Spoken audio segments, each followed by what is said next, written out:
Juan Pablo II en la Labor en Excelsen lo deja meridianamente claro, ¿no? Yo creo que ahí el trabajo es el elemento principal, el capital es el elemento sustancial o adjetivo. Eso, y de hecho cuando nosotros en la Eucaristía se presenta el pan y el vino, el sacerdote dice: te presentamos el pan, fruto del trabajo, fruto de la tierra y del trabajo del hombre. Te presentamos el vino, fruto de la vid y del trabajo del hombre.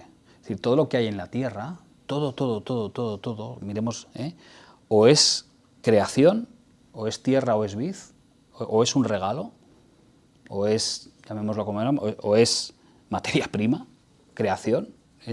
Antes de la consagración decimos fruto de la tierra, fruto de la vid, o es recreación, o es trabajo. No hay más, no hay más. El capital es trabajo acumulado. Durante milenios, sí, pero es trabajo acumulado. O hay creación o hay recreación. El sacerdote no dice: te presentamos el pan, fruto de la tierra, el capital y el trabajo del hombre.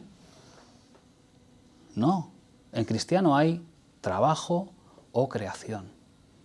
Trabajo o creación. Por eso somos co-creadores o recreadores, ¿no? Con el trabajo somos co-creadores, con el trabajo somos recreadores. Con el trabajo, no sé, que hay algún sacerdote, igual digo, nos hacemos dioses, porque tenemos la capacidad de crear. El capital no crea. Y hoy nos meten hasta la saciedad la idea de que es el capital el que genera trabajo. No, el capital no genera trabajo. El consumo no genera trabajo. No, hay que consumir para que aumenten las cifras económicas. Hay que consumir para que el consumo tire de la economía. No, mira, que lo que tira de la economía es el trabajo. Que solo el trabajo genera riqueza. Que solo el trabajo genera riqueza. Eso ya ni los sindicatos se lo creen. Este es un principio que tampoco se oye mucho en los púlpitos, pero vamos a insistir. Solo el trabajo genera riqueza. El capital genera precio. El consumo aumenta los precios. Aumenta el precio de la vivienda. Pero solo el trabajo genera riqueza. Mientras haya tiranía, mientras haya explotación, va a haber siempre, a veces más evidente, a veces más evidente, el anhelo del ser humano por liberarse de la explotación. Y ese es otro de los ejes del libro, ¿no? de todos esos anhelos, de libertad permanente que se dan permanentemente hasta la actualidad de todo ser humano cuando se siente explotado, ¿no? Decía Camus que el esclavo, hablando de la esclavitud en la antigüedad, a partir del momento en que rechaza el orden humillante de su superior, rechaza al mismo tiempo su propia condición de esclavo. Y el último de los ejes es el de las realizaciones institucionales de los de abajo, ¿no? Es decir, que cuando hablamos de que los pobres han hecho la historia, para empezar, el municipalismo libre que tenemos, las sociedades democráticas. O sea, el municipalismo nace de las primeras ciudades altomedievales que consiguen estatutos de autonomía, llámense fueros, llámense cartas Puebla, llámense cartas de repoblación, llámense que son conquistadas a los poderosos y van creando todo un cuerpo de garantías procesales, el derecho de procesamiento, el habeas corpus, todo eso son derechos que no son otorgados, nunca fueron otorgados, fueron arrancados a los de arriba. Y si tenemos parlamentos, y si tenemos sistemas, es porque el primer Parlamento de León, que tanto le gustaba a Enrique, en el siglo XIII, es porque se le arranca al rey leonés, aunque solo sea porque tiene la necesidad de financiar las guerras en la Reconquista, pero no le queda otro remedio que meter a los representantes del trabajo, a los representantes del vulgo, en el Parlamento, la primera vez en la historia. Y así comienzan los representantes del pueblo a meterse en los parlamentos, y en las cortes, y en los estados generales franceses, y en lo que sería el Parlamento inglés, que sería la Cámara de los Comunes, que tendría mucho menos valor, y al final la Cámara de los Comunes es la que predomina, y la Cámara de los Lores apenas pinta nada, como nuestro Senado.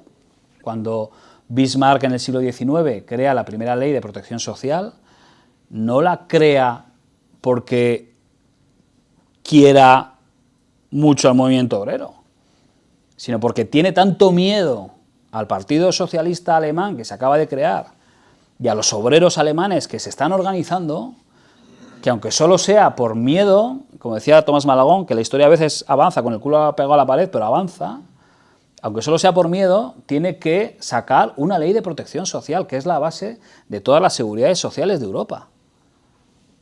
Y eso se lo arranca el movimiento obrero alemán al canciller Bismarck. Y de ahí, batalla tras batalla.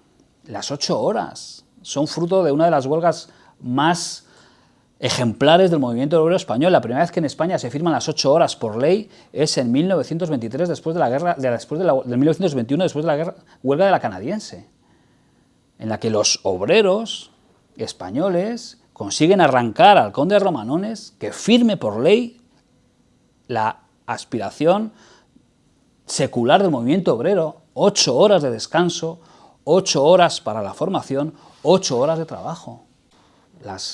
Nuestra sanidad universal, las cosas que colectivamente nos sentimos orgullosos hoy en día, no han sido concesiones de los poderosos, han sido fruto de la lucha de miles y miles y miles de gente sencilla, anónima. Y ya acabó. Emma Goldman fue una mujer lituanoamericana que también fue una mujer anarquista, y ella vino como periodista a la Guerra Civil Española. Y Emma Goldman, cuando ya estaba acabando la guerra, tuvo que huir por el Pirineo a Francia, y allí se encontró con una casa escuela donde una maestra refugiaba a un grupo de chavales que